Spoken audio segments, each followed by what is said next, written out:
그래서 중국 내에선 중국 로봇이 정말 대박이 나겠지만 중국 외지역에서 중국산 부품이나 중국 로봇을 쓸 수 있는 나라가 많이 있을까? 특히 미국은 더 민감할 것 같아요. 그러면 그 대안은 일단 저는 우리나라 같아요. 그래서 정말 한국이 2차 전지도 사실 그런 걸 한번 간 적이 있잖아요. 중국 거 좀 부담된다. 약간 그런 좀 이슈도 생기지 않겠냐 언젠가 이렇게 생각은 하고 있습니다.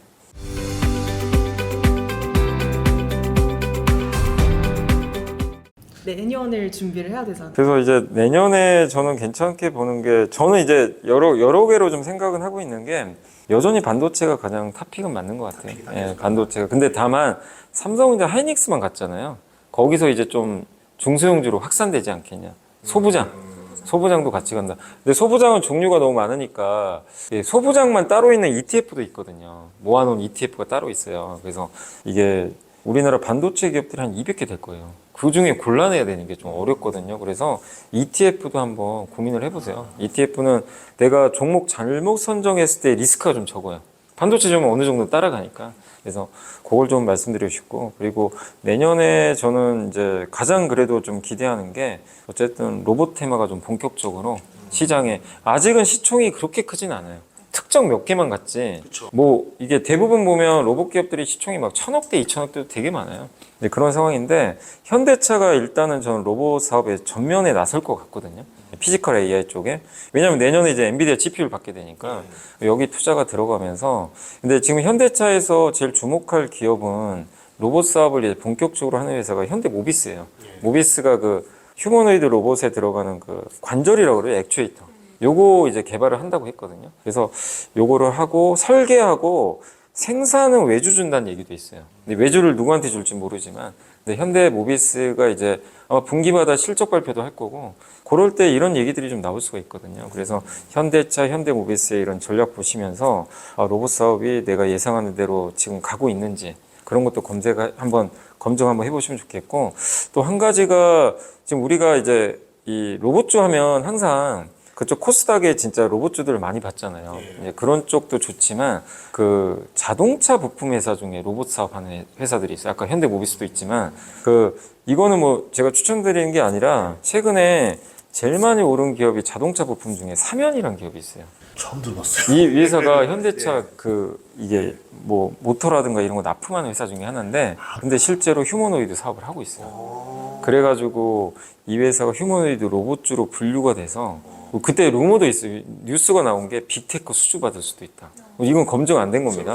그래서 그날 상한가 가버린 거예요. 근데 왜냐하면 액추에이터 안에 모터 같은 게 들어가 있거든요. 그래서 자동차 부품을 하는 회사들이 잘해요. 모비스도 그래서 한다는 얘기예요. 그래서 이제 국내에서 관련된 이건 좀 약간 큰 기업들이니까 이제 대표적인 기업들이 HL 만도도 이제 그런 사업 지금 실제로 날짜가 12월 11일 날 이거는 이미 공표가 됐는데 HL 만도가 12월 11일 날 그 CEO 인베스터 데이를 열어요. 거기서 로봇 사업 공개하겠대요. 그 발표를 이미 해놨어요. 그래서 지금 요새 주가 갑자기 급등하거든요. 그러니까 우리가 그냥 코스닥만 볼 건 아니고 로봇주도 점점 확산된다. 의외로 자동차 부품 쪽으로. 로봇 소부장이네요. 네, 어떻게 보면. 왜냐면 현대차가 로봇 파운드리 또 한다 그랬거든요. 로봇 파운드리 쪽으로 해가지고 우리가 로봇을 만들어주겠다. 주문 들어오면 그러니까 우리 TSMC가 하는 것처럼 약간 이런 얘기도 있어요. 약간 2019년에 전기차 냄새처럼 나요. 맞아요. 이제 대량 생산을 위한 인프라 다지는 단계. 아직은 숫자는 안 나와요. 근데 그때 배터리도 숫자 안 나올 때인데, 근데 실제로 2020년에 이제 전기차 본격 확산되면서 주가도 엄청 오른 것처럼. 그래서 주의하실 거는 숫자가 안 나오니까 실적 시즌 되면 좀 약간 스트레스 받을 수 있어요. 주가 올랐는데, 뭐야, 숫자는 없네?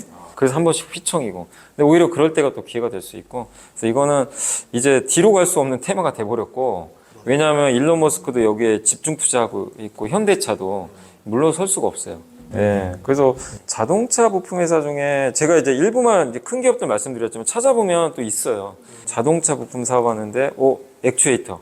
요거 하는 기업들이 있으면 한번 또 검색해 보시면 좋을 것 같다. 근데 저는 로봇 사업이 커지려면 이런 기업들이 시총이 많이 커져야 돼요.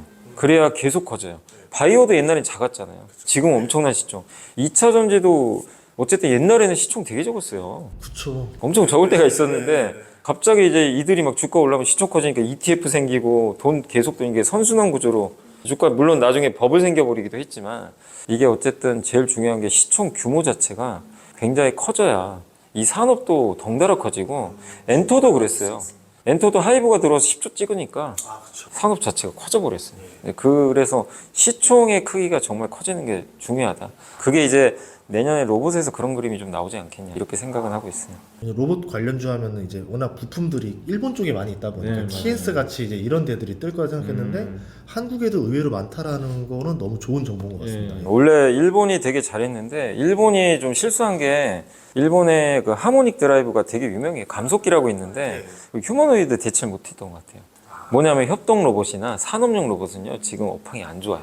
거긴 그 대부분 중국이 다 장악했어요. 근데 휴머노이드도 물론 중국이 잘하는데 여기는 그래도 좀 또 약간 우리가 기대하는 게 일본의 경쟁력이 좀 약한데 우리가 중국만큼은 약해요. 중국보다 약한 건 인정해야 되지만 좋은 점은 미국은 중국을 하고 싶지 않아요. 그 부품을 쓸 수가 없겠죠. 상상해 보세요.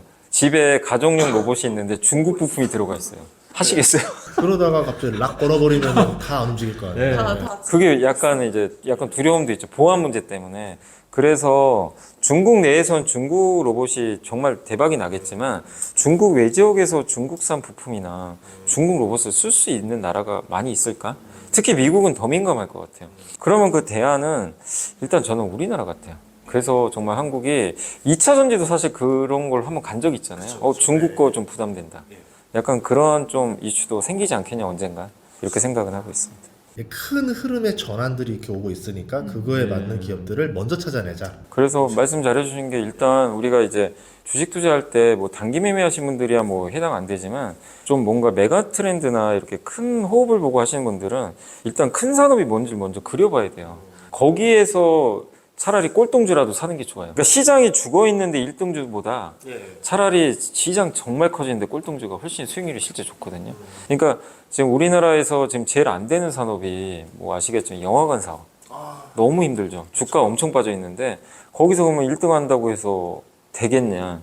이거 왜냐면 시장 자체가 쪼그라들거든요. 그러니까 뭐 약간 리스크가 있다 하더라도 시장이 제일 커지는 산업을 먼저 선택을 하시고 거기서 종목을 선택해야 또 좋은 결과가 나지. 특히 이렇게 유동성 장세에서는 이 돈들이요 되는 것만 더 집중하게 되거든요. 네, 그런 흐름이 있으니까 한번 그러니까 이거는 뭐 로봇주 타는 거는 저만 하는 건 아니잖아요. 모두 다 인정은 하는데 그걸 한 번 더 고민을 해보시라는 거예요. 본인 생각에서 본인이 공감을 해야지 그냥 누가 좋다고 해서 사면요 주가 빠지면 흔들려가지고 또 손절해버려요.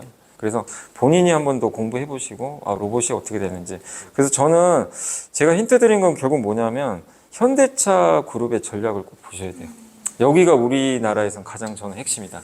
이걸 좀 말씀드리겠습니다. 그럼 바이오도 좋다 했지 않았었어요? 예, 바이오. 로봇. 그럼 둘 중에 누가 더? 둘 중에 이거 굳이 꼽자면 이제 바이오와 로봇 중에서 로봇이실 것 같은데. 저는 근데 올해 힘이 더 들어가셨습니다. 예. 올해 왜냐면 바이오가 사실 좋긴 좋았어요. 워낙 좋긴 했어요. 그래서 사실 바이오가 아예 못 갔으면 바이오가 저는 좋다고 생각했을 텐데 일단은 굳이 둘 중에 하나 고른다면 로봇이 좀 더 낫지 검색 않나. 여력도 더 높은 거. 네, 왜냐면 이제 그 로봇은 이제 시작하는 단계니까 다만 아직 검증이 안 된 부분도 있어요. 그래서 여러분들이 그 점은 좀 변동성이 이게 바이오보다 더 클 겁니다. 바이오도 큰데 그걸 뛰어넘을 거예요. 예, 왜냐면 오를 때도 엄청 변동성 클 거고 내릴 때도 갑자기 20% 빠지는 날도 있을 그 거예요. 레인보우 로보틱스만 봐도 10배 오르고 엄청 떨어지고 맞아요. 또 올랐잖아요. 맞아요. 근데 그런 거는 염두에 두시라는 거예요. 근데 그때 주가가 빠졌을 때 이 산업이 끝났으면은 같이 끝나는 거지만 그게 아니라면 계속해서 동행하시면 좋지 않을까 이렇게 생각을 하고 있습니다. 알겠습니다. 오늘 또 귀한 시간 내주셔가지고 이게 또 저희가 진짜요. 좋은 힌트를 좀 들은 것 같습니다. 좀 큰 예. 그림을 그릴 수 있게 된 것 같아요. 투자의 아이디어를 좀 많이 삼게 된 시간이었습니다. 염승환 이사님이었습니다. 예, 감사합니다. 네, 감사합니다. 네. 감사합니다.